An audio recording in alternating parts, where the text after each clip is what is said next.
दुनिया के सभी ज्ञानों में भगवद गीता सर्वोच्च है। आपकी सभी समस्याओं का समाधान भगवद गीता में छिपा है। आपके सभी सवालों के जवाब आपको भगवद गीता में मिल जाएंगे। जिस किसी ने भी भागवत गीता के ज्ञान को अपने जीवन में अमल में लाया है, वो जीवन की बड़ी से बड़ी समस्या को भी आसानी से पार कर सकता है। भागवत गीता के ज्ञान में सभी वैदिक ग्रंथों का सार निहित है। श्रीमद् भागवत गीता में 18 अध्याय और 700 श्लोक हैं। आज हम श्रीमद् भागवत गीता के 18 अध्यायों के अति महत्वपूर्ण 87 उपदेशों को जान लेंगे और जो कोई भी इन दिव्य उपदेशों को समझ लेगा वह जीवन के सभी ज्ञान को समझ जाएगा। वह स्वतः है जीवन की प्रकृति को समझ जाएगा। तो चलिए शुरू करते हैं। श्री कृष्ण बोले, हे अर्जुन, तुम्हें उस असमय में ये मोह माया किस हेतु प्राप्त हुआ? क्योंकि यह ना तो श्रेष्ठ पुरुषों द्वारा आचरित है और ना स्वर्ग को देने वाला और ना ही कृतकों को करने वाला ही है। इसलिए हे अर्जुन, नपुंसकता को मत प्राप्त हो। हृदय की तुच्छ दुर्बलता को त्याग कर युद्ध के लिए खड़े हो जाओ। हे अर्जुन, तू ना शौक करने योग्य मनुष्य के लिए शोक करता है और पंडितों से वचनों को कहता है, परंतु जिनके प्राण चले गए हैं उनके लिए और जिनके प्राण नहीं हैं उनके लिए भी पंडित जन शौक नहीं करते। हे अर्जुन, सर्दी गर्मी और सुख दुख को देने वाली इंद्रियां और विषयों के संयोग को उत्पत्ति विनाशशील और अनित्य है, इसलिए इसको तुम सहन करो। जो इस आत्मा को मारने वाला समझता है तथा जो इसको मरा मानता है वह दोनों ही नहीं जानते, क्योंकि यह आत्मा वास्तव में ना तो किसी को मारता है और ना किसी के द्वारा मारा जाता है। यह आत्मा किसी के काल में भी ना तो जन्मता है और ना मरता है तथा नए उत्पन्न होकर फिर होने वाला ही है, क्योंकि यह जन्मा नृत्य सनातन पुरातन है। शरीर के मारे जाने पर भी या नहीं मारा जाता। जो पुरुष इस आत्मा को नाश रहित, नित्य, अजन्मा और अव्यय मानता है वह पुरुष कैसे किसी को मरवाता है और कैसे किसको मारता है। श्रीमद् भगवद गीता।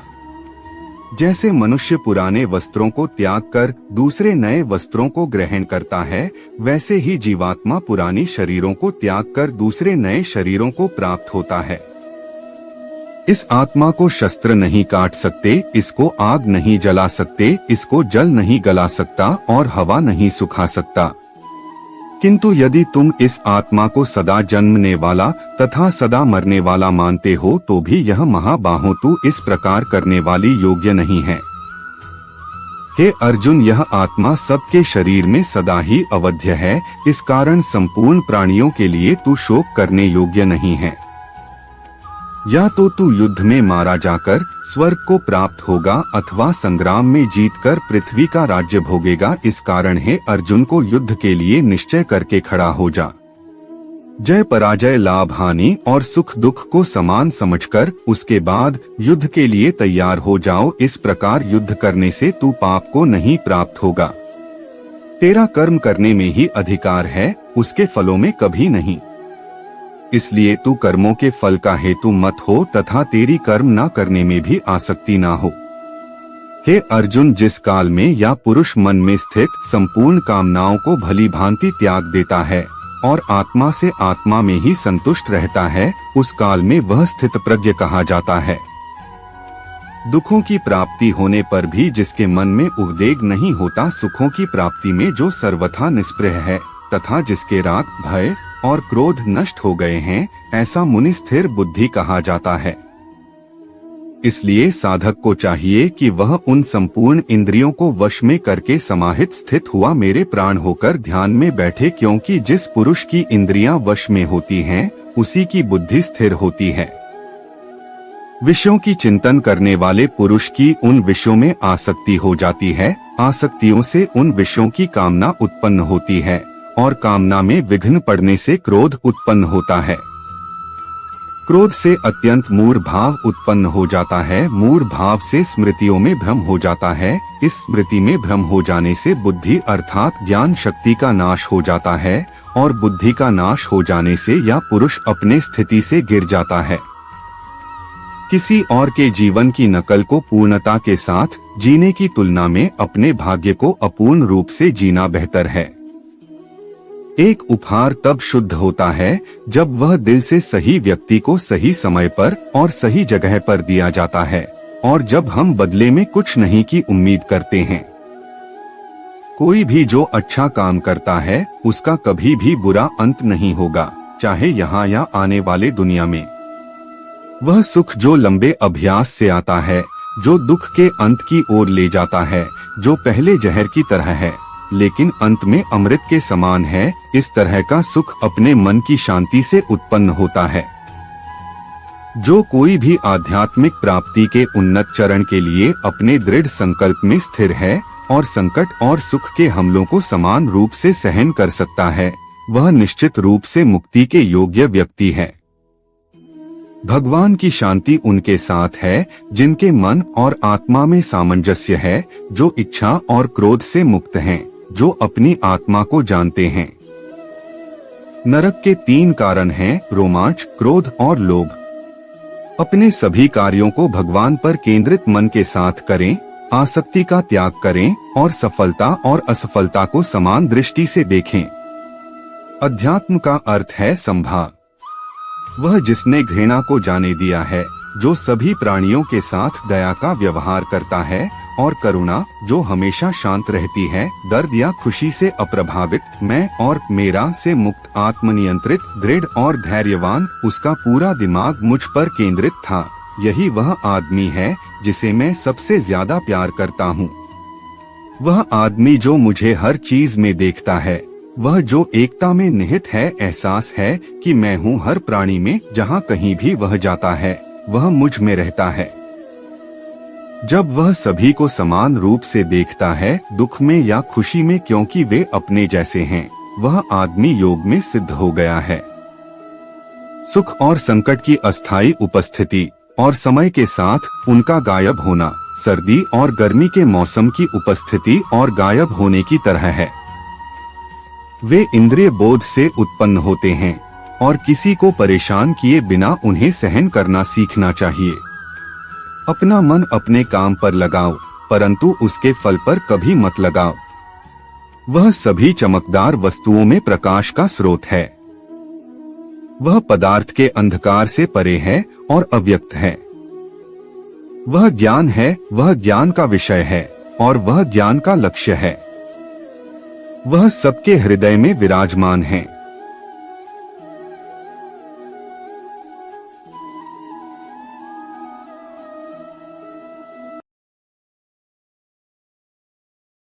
हमारे जीवन में अक्सर ऐसे क्षण आते हैं जब हम दुविधा में होते हैं और सही समय पर सही निर्णय नहीं ले पाते। ऐसे में श्रीमद् भागवत गीता के श्लोक में मनुष्य के जीवन की हर समस्या का हल छिपा है। अगर आपको अपनी जिंदगी में कोई दुख हो या कोई परेशानी हो, या आप किसी ऐसे रास्ते में फंस गए हैं जिसके 2 मार्ग पर आपको समझ नहीं आ रहा है, आपको कौन सा रास्ता चुनना चाहिए, तो आज कई वीडियो आप लोगों के लिए खास होने वाला है। भागवत गीता का उपदेश सुनते हैं, आपकी सारी परेशानियां एकदम से हल हो जाएगी और आप बहुत शांत महसूस करें। कहते हैं गीता को पढ़ लेने से या सुन लेने से आपके सारे जन्मों के पाप इसी जन्म में खत्म हो जाते हैं। भगवान श्री कृष्ण ने स्वयं अर्जुन को उपदेश दिया था, जो भागवत गीता के रूप में प्रसिद्ध है, भले ही पुराना है, लेकिन आज के दौर में भी आपकी सारी परेशानियों का हल आपको दे सकता है। भागवत गीता आपको एक जीने का ऐसा ढंग से खाते हैं जो भरोसे और त्याग पर निर्भर करता है।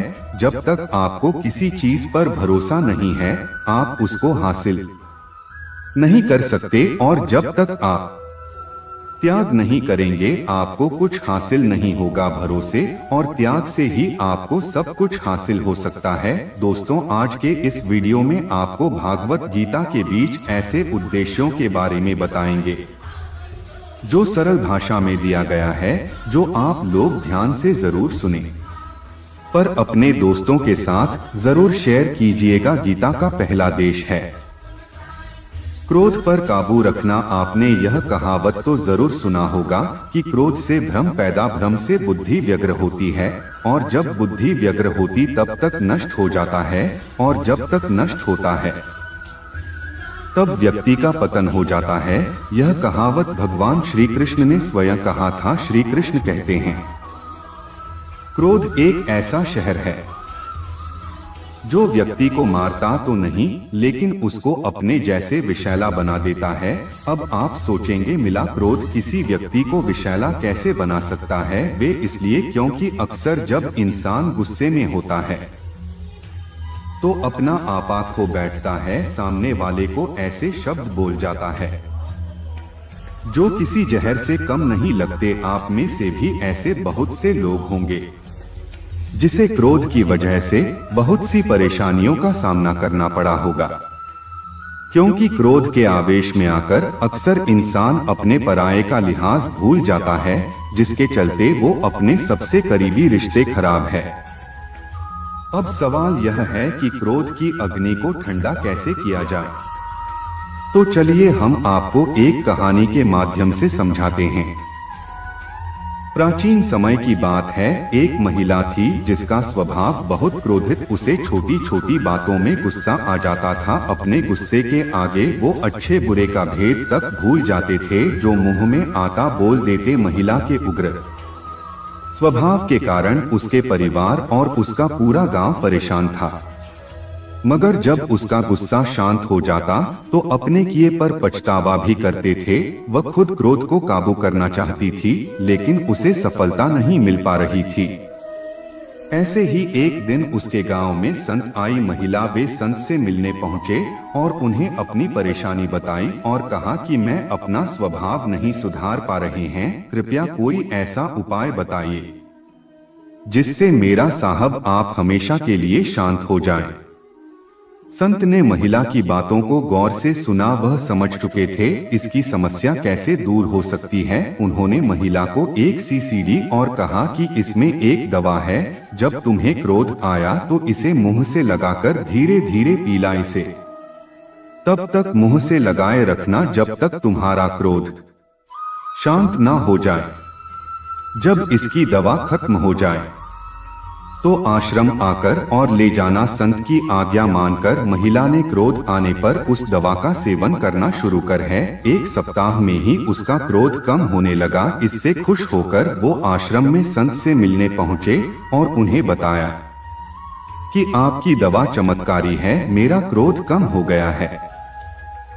तब संत ने उसे बताया कि असल में सीसी में कोई दवा ही नहीं है, बल्कि सामान्य पानी। क्रोध के समय तुम्हारे वचन को बंद करना था, तुम्हें मान रखना था, इसलिए मैंने तुम्हें ये सीसी मुंह पर लगी होने की वजह से तुम क्रोध के समय कुछ बोल नहीं पाए। इस ने वाले लोग तुम्हारी बातों से, बस तुम्हारे चुप रहने से, बात बिगड़ने से बचकर। इसलिए दोस्तों, आपको जब भी गुस्सा है तो कुछ समय के लिए आप शांत हो जाइए और मौन होने का प्रयास करें। इससे आपका क्रोध शांत हो जाएगा।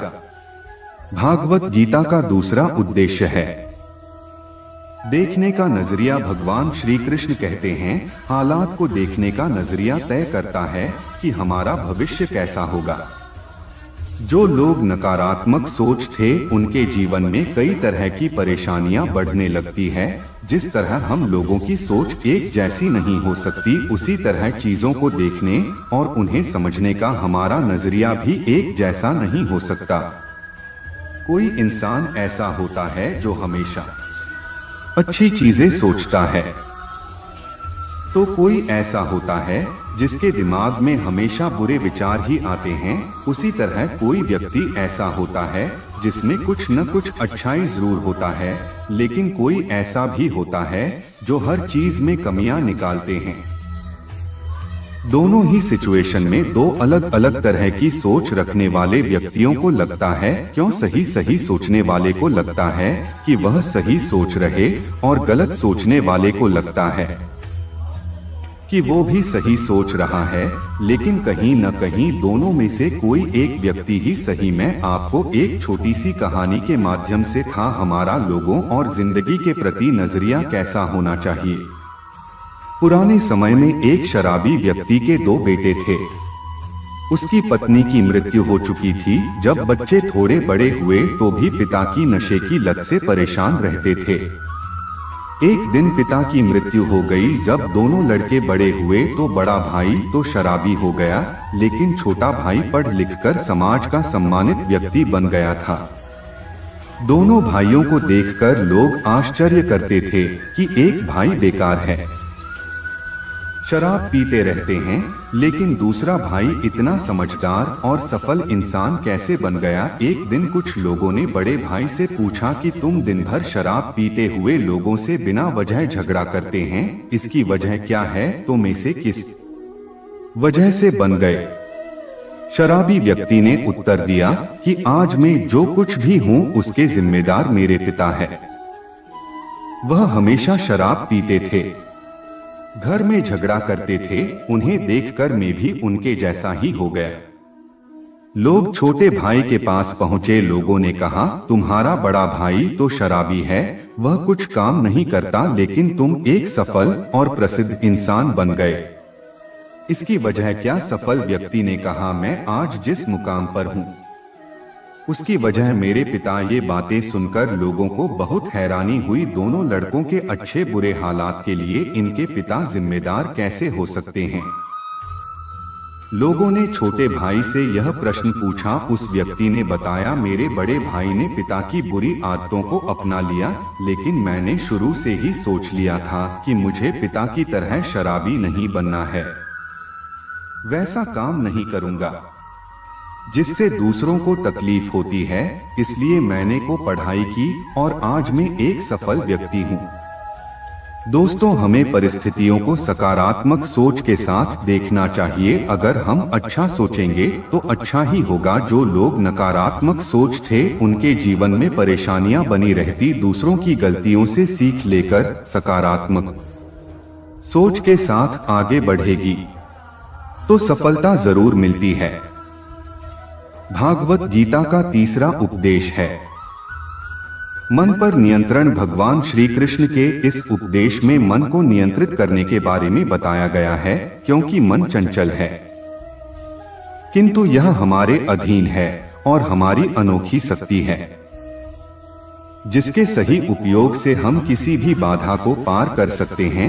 आपका दिमाग आपके जीवन में अच्छाई के निर्माण के लिए सबसे महत्वपूर्ण है, लेकिन अगर इसका सही उपयोग नहीं किया जाए वे आपके जीवन का सबसे विनाशकारी बल भी हो सकता है।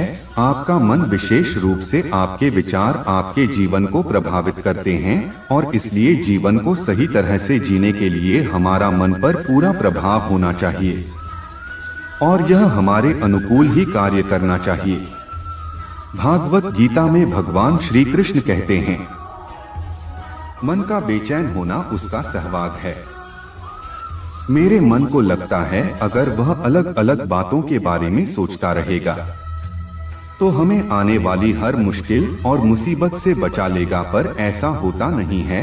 हम अपने जीवन का काफी अधिक समय सोच विचार करके परेशान होने में निकाल देते हैं। क्या आप कौवे को कह सकते हैं कि कांव कांव की आवाज ना करे, या फिर क्या आप किसी मेढक को कह सकते हैं कि वह पानी देखते ही पूछी?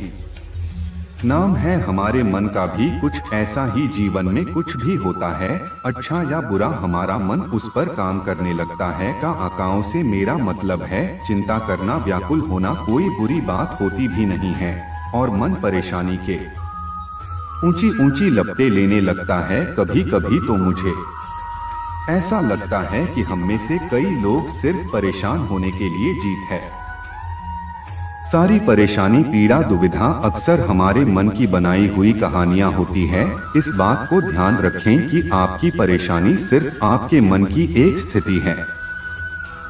इससे छुटकारा पाने के लिए मन को शांत रखते हुए सही उपायों पर काम भी आपको ही करना होगा। अगर आप चाहते हैं कि आपका मन शांत हो तो आपको एक कहानी के माध्यम से मैं समझाता। एक सेठ के पास बहुत धन संपत्ति थी, किंतु फिर भी उसके मन को शांति नहीं थे। एक दिन किसी व्यक्ति ने पाया कि किसी नगर में एक साधु रहता है, वह लोगों को ऐसी सिद्धि देता है जिससे मनचाही वस्तु प्राप्त हो जाते हैं। सेठ उस साधु के पास जाकर बोला, महाराज मेरे पास बहुत पैसा है लेकिन मन की शांति नहीं। साधु ने कहा, बेटा जैसा मैं करूं उसे चुपचाप देखते हैं, इससे तुम्हारे मन में शांति करने की युक्ति मिल जाएगी।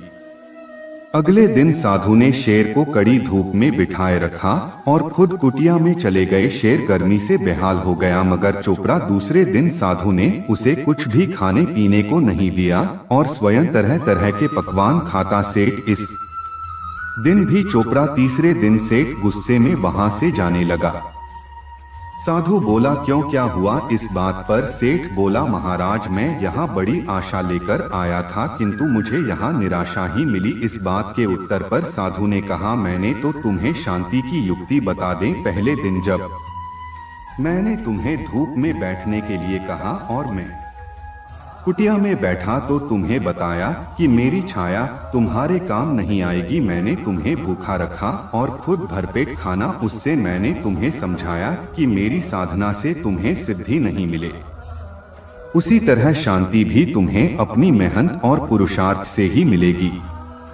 मैं तुम्हारे मन को शांत नहीं कर सकता, उसके लिए तुम्हें खुद ही मन की शांति प्रदान करने वाले काम करने होंगे। यह सुनकर सेठ की आंखें खुल गए और वह साधु से आशीर्वाद लेकर अपने घर चला गया। दोस्तों, मन को शांत करने के लिए आपको क्रोध और बुरी बातों से बचना होगा। जब तक मन में क्रोध और बुरी बातें चलती रहेगी तब तक उसमें प्रेम और शांति नहीं प्रवेश कर सकती। भागवत गीता का चौथा देश है खुद का थी। भागवत गीता में भगवान श्री कृष्ण कहते हैं, जिंदगी में सफल होने के लिए पहला काम खुद को पहचानना होता है, अर्थात सफलता का पहला सीढ़ी खुद को पहचाने। खुद को पहचानकर आप जीवन में अवश्य सफल हो सकते हैं। खुद को पहचानने का मतलब यदि संक्षिप्त शब्दों में कहूँ तो खुद को पहचानने का से आपके और आपके लक्ष्य के बीच में जो बाधाएं, परेशानी, रुकावटें, निराशा और असफलता आती है, उस पर विजय प्राप्त करने के लिए खुद को पहचानना आवश्यक होता है। हमें खुद को पहचानने के लिए हमें सबसे पहले अपने आप से बातें करनी होगी, अर्थात सबसे पहले हम खुद को पहचानने की कोशिश करेंगे कि मैं कौन हूँ, मैं कैसे, मेरा अस्तित्व क्या, मेरे अंदर कौन कौन से क्षमताएं, मेरे अंदर कौन कौन सी कमियां हैं, मेरे अंदर कौन कौन सी अच्छाइयां, मेरी सोच कैसी, मेरे विचार कैसे हैं, मेरे जीवन का उद्देश्य क्या है, मेरी जिंदगी का लक्ष्य क्या है। कैदियों में वर्तमान में कार्य कर रहा, इससे मेरे उद्देश्य पूरे हो सकते हैं। क्या मैं अपने लक्ष्य तक पहुंच सकता? यदि मेरे इस कार्य से मेरे उद्देश्य पूरे नहीं हो रहे हैं और मैं अपने लक्ष्य तक नहीं पहुंच पा रहा तो मुझसे ऐसी क्या गलतियां हो रही है जो मैं अपने उद्देश्य की पूर्ति करने और से तक पहुंचने का बाधक बन गया। खुद को पहचान पाने में असफल होने के कारण दुनिया में जाए तो इंसान खुद को जानने के बजाय दूसरों को जानने के पीछे लगा रहता है और दूसरों को जानने में अपना पूरा दिमाग, अपना पूरा समय, अपना पूरा ताकत लगाता रहता है, फिर भी वह सामने वाले इंसान को नहीं जान पाता। यदि इंसान दूसरे को जानने के बजाय खुद को जानने में अपना पूरा दिमाग, अपना पूरा समय और अपना पूरा ताकत लगा दे तो कहना ही क्या, वह कुछ ऐसा कर जाएगा कि दुनिया उसके कदमों में होगी। उस इंसान को खुद पता नहीं चलेगा कि उसने ऐसा क्या कारनामा कर दिया। इसलिए उठो, जागो और अपने आप को पहचाना, अपनी ताकत को पहचाना, तभी आप इतिहास रच सकते हैं।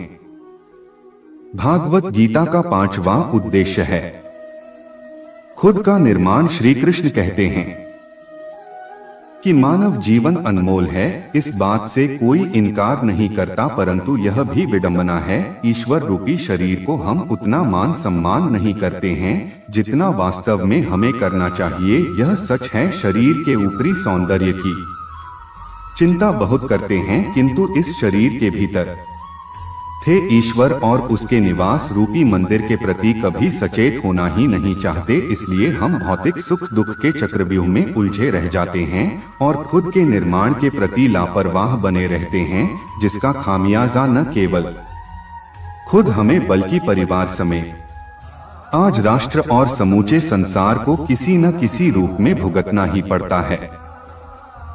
आज की अगर सबसे बड़ी जरूरत की बात करें तो वह खुद के निर्माण की हमें सोचना ही होगा कि हम अपना निर्माण कैसे करें।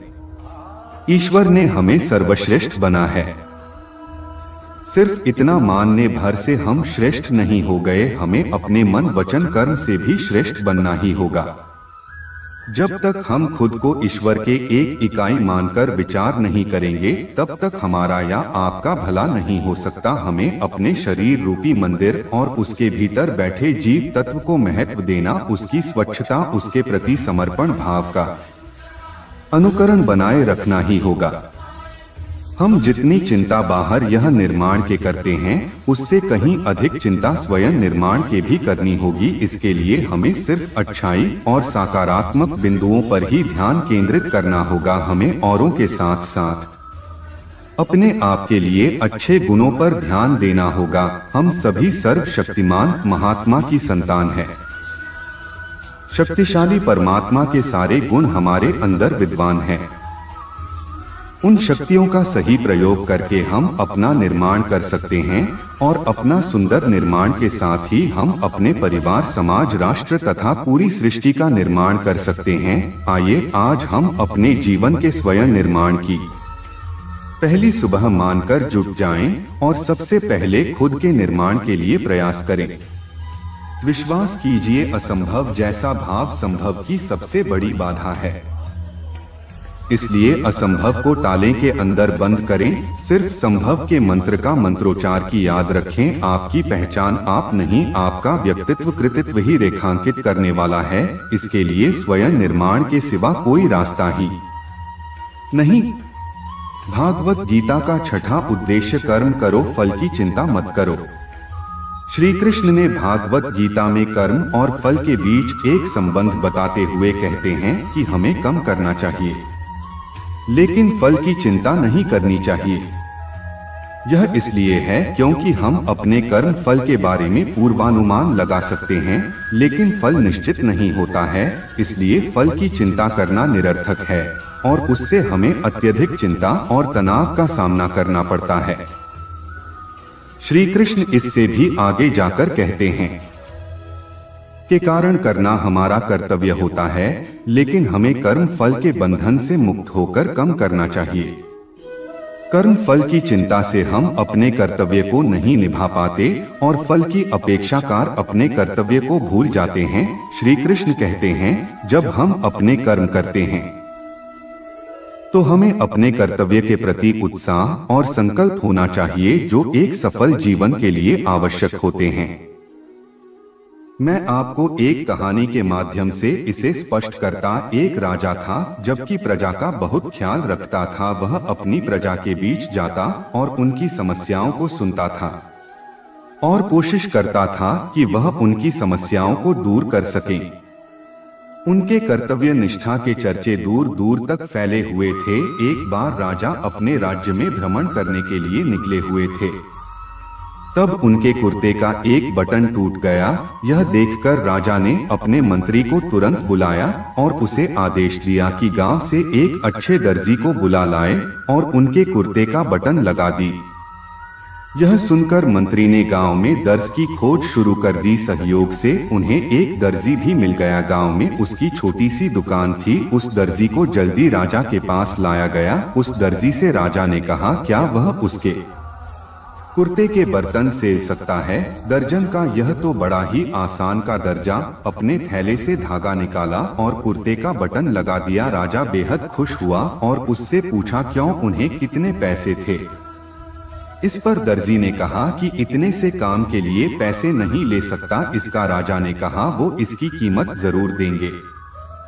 दर्जी ने सोचा उसने तो बस धागा ही लगाया तो उसके 2 रुपए मांग लेता। फिर दर्जी ने सोचा कहीं राजा यह न सोचे इतने से काम के 2 रूप हैं तो गांव वालों से कितना पैसा लेता। यह सब सोचकर दर्जी ने कहा कि वह अपनी इच्छा से जो भी देंगे ले लेगा। यह सुनकर राजा ने अपनी हैसियत के मुताबिक उसे 2 का फैसला किया। राजा ने कहा कहीं समाज में उसका रुतबा छोटा न हो जाए, इसलिए उसने यह आदेश दिया। दर्जी ने मन में सोचा कि वह 2 रुपए मांग रहा था और वह 2 गांव का मालिक बन गया। दोस्तों, हम सभी अपनी क्षमता के अनुसार सोचते थे, लेकिन भगवान हमें अपने हिसाब से सब कुछ देते हैं।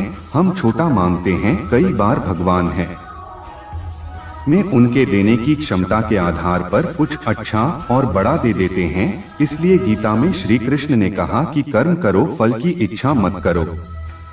और यही इस कहानी का सार भी। भागवत गीता का 7वां उद्देश्य से लक्ष्यों को हमेशा याद रखें। भागवत गीता में श्री कृष्ण कहते हैं, किसी भी लक्ष्य को निर्धारित करने से पहले खुद से सवाल करें। पहला, आप उस काम को क्यों करना चाहते हैं? दूसरा, इसका क्या परिणाम होगा? तीसरा, आपको इसमें सफलता मिलेगी यदि? और सवालों के जवाब आपको आश्वस्त करने वाले। तब उस लक्ष्य की ओर कदम बढ़ाएं। आपने अपने लक्ष्य के लिए क्या रणनीति बनाई, इसके बारे में कभी किसी को न बताएं। गुप्त रूप से केवल उस दिशा में मेहनत करते हैं। यदि आपके लक्ष्य के मार्ग में कोई विपत्ति आए तो उसे घबराकर लक्ष्य को बीच में न छोड़े। दायरे के प्रति विपत्ति का सामना करें और लक्ष्य के प्रति सकारात्मक सोच के साथ प्रयास को जारी रखें। जरूरी नहीं जैसा आपके साथ पहले हुआ है वो आगे भी होगा। आपके भविष्य को संवारने की गुंजाइश हमेशा आपके हाथ में होती है। हमेशा हमारे आसपास कुछ लोग होते हैं जो तेजी से सफल हो जाते हैं और जिंदगी में आगे बढ़ जाता है। वहीं कुछ लोग लाख कोशिश के बाद भी जिंदगी में सफल नहीं हो पाते। उन्हें सबसे पहले अपने लक्ष्यों को तय करने की जरूरत होती है, जिससे कि पता चल सके कि किस दिशा में आगे बढ़ना और मेहनत करना। जिंदगी में सफल होने के लिए अगर लक्ष्य तय करने में दिक्कत होती है तो इन बातों को हमेशा याद रखें।